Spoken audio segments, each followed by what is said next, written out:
Magandang araw. Delayed reaction ito. Oo. Magandang gabi po sa ating lahat. Blessed Sunday po dito sa amin sa North Carolina, and magandang umaga sa atin sa Pilipinas. So it's us again, June and Shine. We hope all is well with you guys. So tonight, we will be talking about why starting small doesn't mean limiting our dreams.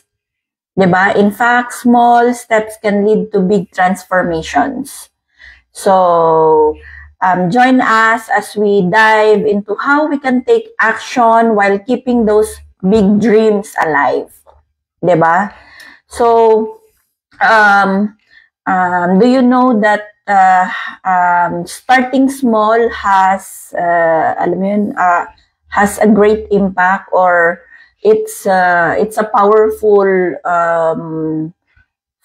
powerful step, I can say, kasi syempre by taking small step action, syempre you will reach your goal. Kasi nga, di ba sabi nila, a journey with 1,000 steps Starts with small steps, di ba? Start with the step. Oo.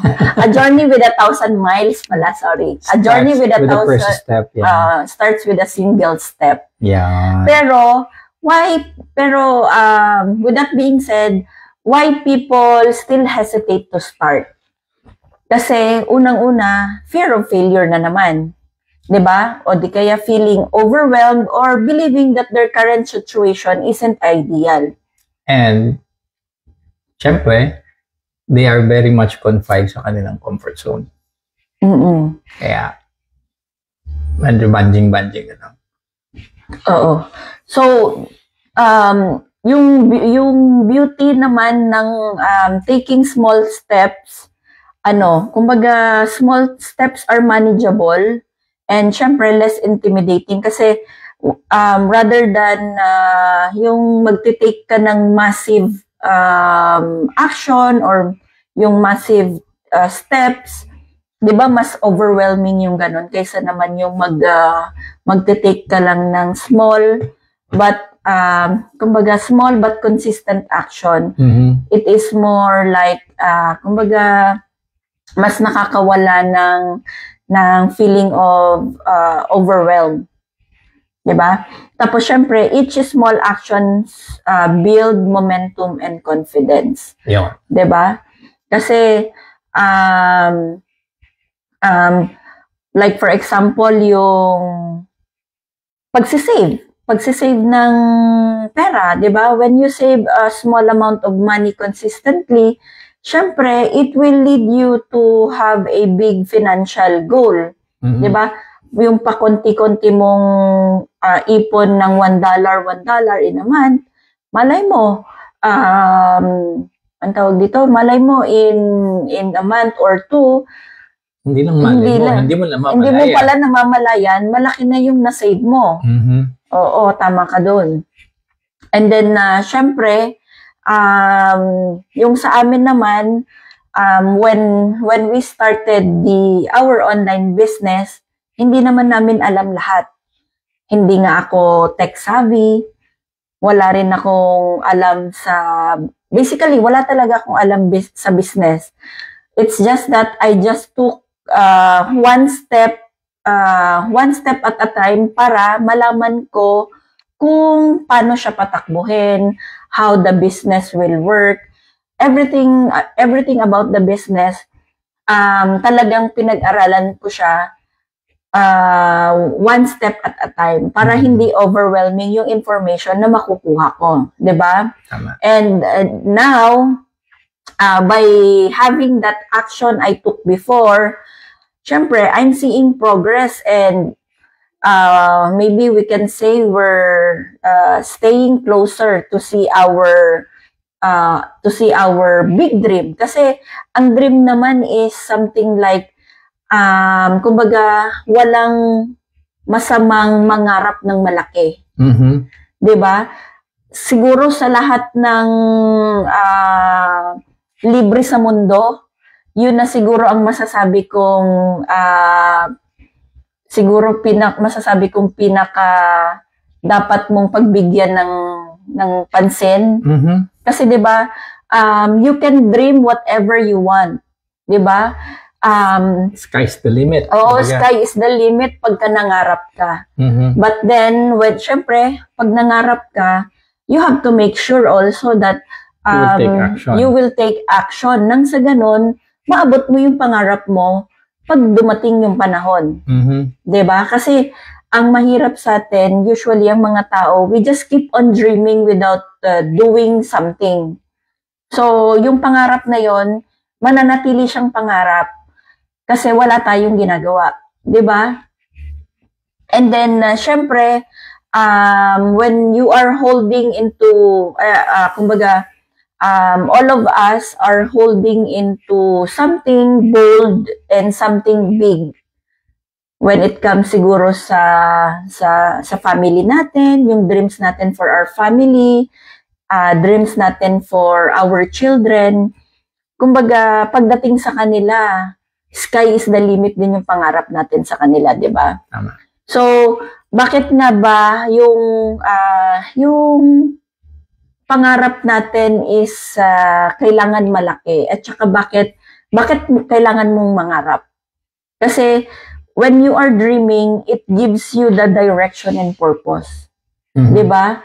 It is a reminder of you why you are doing things or why you exert effort into doing something. Yun na yung why natin. Oo. Like, for us, syempre, when we started the business, we know our why. Bakit kami nagsimula? Syempre, it's because of our children. We want to spend more quality time with the children, not just, iba kasi yung quality time together with just being physically present with them. Kasi you can be present with your children, but then, kumbaga, yung shared moments, iba siya compared dun sa present ka lang.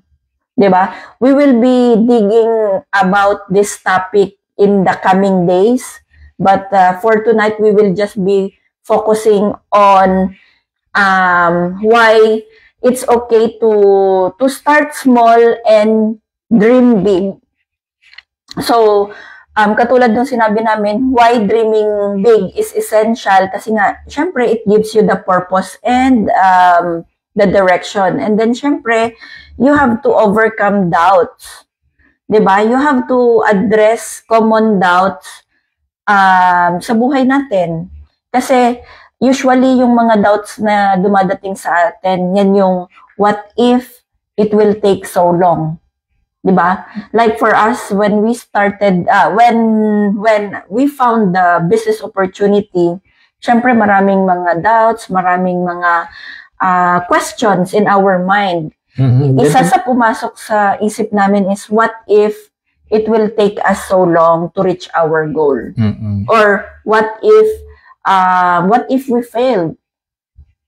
So, papasok yung positive self-talk na diniscuss natin before. Para at least ma-counter yung mga negative na naiisip natin. Oo, we need to stick and be more focused. No, we need on our goals. Oo, tama. 'Di ba? Kasi every big achievement naman, kumbaga, it all started with a small idea. 'Di ba? Small beginnings. Small beginnings, humble beginnings, 'di ba? At saka yung big achievements na yan, it will always start with a small action. Kasi katulad nga nung sinabi nila, dream will just be a dream if you will not take action. Yun. 'Di ba? Yun yung lagi nilang sinasabi. Yun yung palagi nating naririnig from people who are successful in life. And then, siguro, sa ngayon habang nanonood kayo sa amin, just imagine yourself imagine yourself right now, imagining your future, like siguro 3 to 5 years from now, di ba? If you will take step into something na sa tingin mo magbibigay ng magandang kinabukasan sa'yo, what can you imagine? Di ba? Kasi 3 to 5 years from now, ano yan eh, kumbaga, yun yung realistic, kumbaga, time frame sa kahit na sinong mga business owners, mapa-traditional, mapa-online business owners. So, they are looking themselves when they are starting their journey 3 to 5 years from now. Kaya nga, lagi dito sinasabi na investment takes time. Hindi yung overnight. Meron nga kasabihan na when is the right time to plant a tree? Ang sagot, 20 years ago.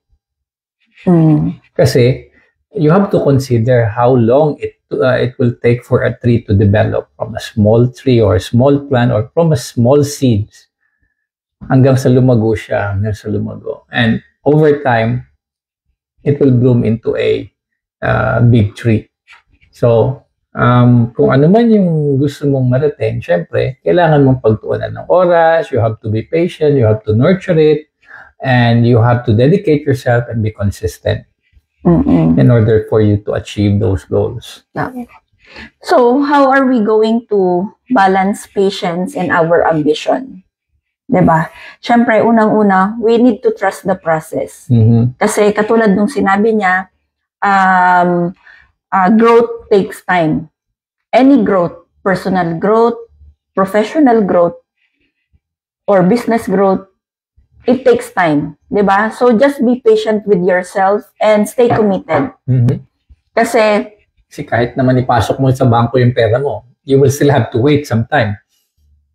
Months, maybe 6 months to 1 year. Pero, magkano lang naman ang bibigay sa yung interest ng bangko if you're not into putting really huge amount, di ba? So, and syempre, katulad nung na-mention niya kanina, you need to be consistent din. Kasi di ba, when you are exerting consistent, regular effort, like, it is more sustainable than trying to do everything at once. Tama po yun. Oo, kasi like katulad namin, we are consistently present every day with you, sharing insightful discussions, like being present din, kumbaga nung nakikita ng mga tao that we are really passionate with what we are doing, we are motivated to talk about things na nagbe-benefit sa amin and pwede rin kayong makapag-benefit. So, all those things with consistent effort and syempre with always taking action, it will, we know what we are sowing right now, we will be reaping it in due time. In due time, yes, and in God's time. Diba? And then syempre, you need to celebrate the small wins. Like we always emphasize this. Kasi when you are recognizing and celebrating progress, it keeps your motivation high. Diba? No matter how small your progress is, it's still a progress. Diba? If you will look back on yung mga bagay na napagdaanan mo na before, masasabi mong malayo na pero malayo na pero malayo pa. 'Di ba? Yung mga ganun na mga linyahan natin ngayon. And then syempre walang masama na kumbaga we always emphasize din na katulad nga nung yung ngayon sinabi natin yung dream, yung about dun sa dreams na Tungkol saan? Yung about dun sa dreams na napag-usapan natin.